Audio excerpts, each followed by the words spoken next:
Assalamu alaikum wa rahmatullahi wa barakatuh. This is Mustafizur Rahman Chaudhry Tanvir, the Prakton Satraneta, Student Government President of your college, the City University of New York.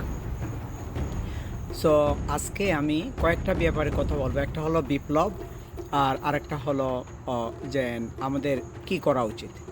So let me say that my understanding of Biplab, and I think that you are going to agree with me.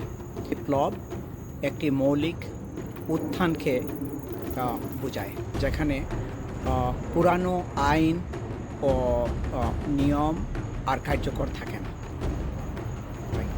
সব কিছু পরিবর্তন হতে পারে, তবে ইতিহাসে দেখা যায় বিপ্লবের সময় পুনরায় ফ্যাসিস্ট শাসন প্রায়ই আত্মসমর্পণ করে, তবে ঐতিহ্যবাহী মূল্যবোধের সুবিধাগুলি প্রদর্শন করার চেষ্টা করে, রাইট?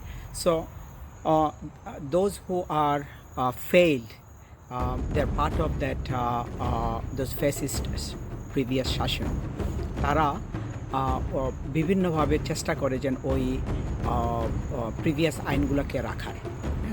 সো এখন আমাদেরকে হয়তো বা অনেকেই বুদ্ধি দেবে যে এইটা সাংবিধানিক না, এখানে কোনো ল নাই।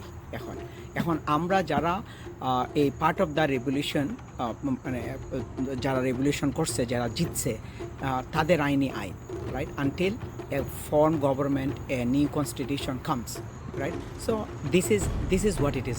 Remember the failed revolution of ইজিপ্টের যে ফেল রেভলিউশন হয়েছে ওইটার দিকে দেখেন। কেন হয়েছে? কারণ তারা একটু সফট ছিল।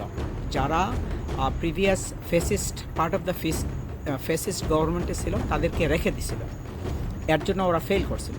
আমাদের বেলায়ও আমরা যদি রাখি তাদেরকে, তাহলে ফেল করবে। যাদেরই আওয়ামী লীগের সাথে কোনো যোগাযোগ ছিল বা আওয়ামী লীগ তাদেরকে অ্যাপয়েন্টমেন্ট দিছে, আওয়ামী লীগের কারণে তারা এই পজিশনে আসছে বা প্রমোশন পাইছে বা ফেভার পাইছে, somehow they are connected with Awami League. So we can't take any risk. আর যদি রিস্ক নেই তাহলে কি হবে? ওই মুরসির মতো মানে মারা যাইতে হবে। ওকে, আর কি হবে? যারা পার্ট অফ দিস রেভলিউশন তাদেরকে কচু কাটা করবে। রিমেম্বার, ইভেন আমরা যারা ইউটিউবার বা আমরা ইউটিউবে কি দিচ্ছি, বা পিনাকি ভট্টাচার্য বা আদার্স যারা আছেন, সবার কিন্তু অবস্থা সেম হবে, ঠিক আছে? যাতে ফেল রেভলিউশন আমরা করতে গেছি, ফেল হয়েছি।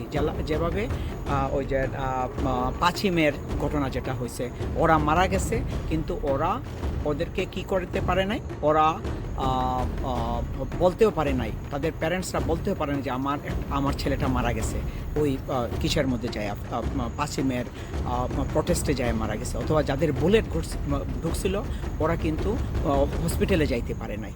So these are the things, consequences may happen. So এখানে সফট হওয়া যাবে না। তো আমি হাইলি বলবো যে এখানে কোনো সফট হওয়ার সুযোগ নেই। রিমেম্বার, আমাদের অপোজিশন কারা? আমাদের অপোজিশন হলো ইন্ডিয়া এবং আওয়ামী লীগ কারা? এই দেশের, এই জাতির যত করাপ্ট, ক্যারেক্টারলেস, দ্য ঘুষখোর, সুদখোর, বদমাশ যত আছে, আল্লাহ ওদেরকে ওই ছাঁকনি দিয়ে ছেঁকে এক জায়গায় করছে, যেটা হলো বাংলাদেশ, ওই যে আওয়ামী লীগ, ছাত্রলীগ, যুবলীগ, এগুলা, আর ওদের সাথে কমিউনিস্ট পার্টি। ওকে, লাইক রাশেদ খান মেনন, ওই যে হাসানুল হক ইনু, এইভাবে ওদের অ্যানালাইজ করে দেখবেন ওরা বাংলাদেশি রেগুলার আপাময় জনগণ থেকে ওরা ডিফারেন্ট কীভাবে আপনারা আইডেন্টিফাই করেন, আমি অলরেডি বলছি, ঠিক আছে? এখন আমাদের কি করা উচিত? নাম্বার 1, আমি বলবো নতুন স্বরাষ্ট্রমন্ত্রীকে একদম ইমিডিয়েটলি ডিক্লেয়ার করতে 7 ডেজের সময় দিয়ে ওদেরকে সবাইকে অস্ত্র জমা দিতে। অস্ত্রের মধ্যে যত মানে ফায়ার গান আছে ওইগুলা, প্লাস হলো রামদা, হকি স্টিক, যার কাছে যা কিছু আছে তা জমা দেবে। 7 ডেজের পরে এগুলা যদি পাওয়া যায় তাহলে ওদেরকে যাবজ্জীবন কারাদণ্ড অথবা মৃত্যুদণ্ড দেবে। সো এই জিনিসটা ডিক্লেয়ার করতে হবে। সেকেন্ড থিংস যেটা করতে হবে, ওদেরকে যারা ছাত্রলীগ করতো, আওয়ামী লীগ করতো বা ওদের সাথে কি ছিল, ওদের দলের ছিল, ওরা সবাই বন্ডস কি দেবে, সিগনেচার দেবে, যেন তারা এগ্রি করে যেটা করছে প্রিভিয়াস গভর্নমেন্টে, এই ফেসিস্ট গভর্নমেন্ট যত খারাপ কাজ করছে সব কিছু তারা অ্যাডমিট করে যে এগুলা খারাপ।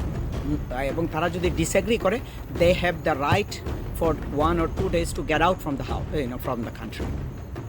If they don't, we are going to তারা যদি এটা না করে এবং এটা সময় দেওয়ার পরে যদি না করে, তারা ডিনাউন্স করতে হবে যেটা করছে, যেটা হয়েছে ওইগুলা রং হয়েছে, এবং তারা যে আমাদের স্টুডেন্টদেরকে মারছে ওইটা রং হয়েছে, হ্যাঁ, এবং তারপরে তাদেরকে ওই যে আইনের আওতায় যা করা যায় করা যাবে, কিন্তু তাদেরকে ডিনাউন্স করতে হবে। যদি ডিনাউন্স না করে এবং আমরা যদি সময়সীমা দেই, এর মধ্যে যদি না করে, তাহলে তাদেরকে জনগণ টেক কেয়ার করবে অথবা আইনে টেক কেয়ার করবে।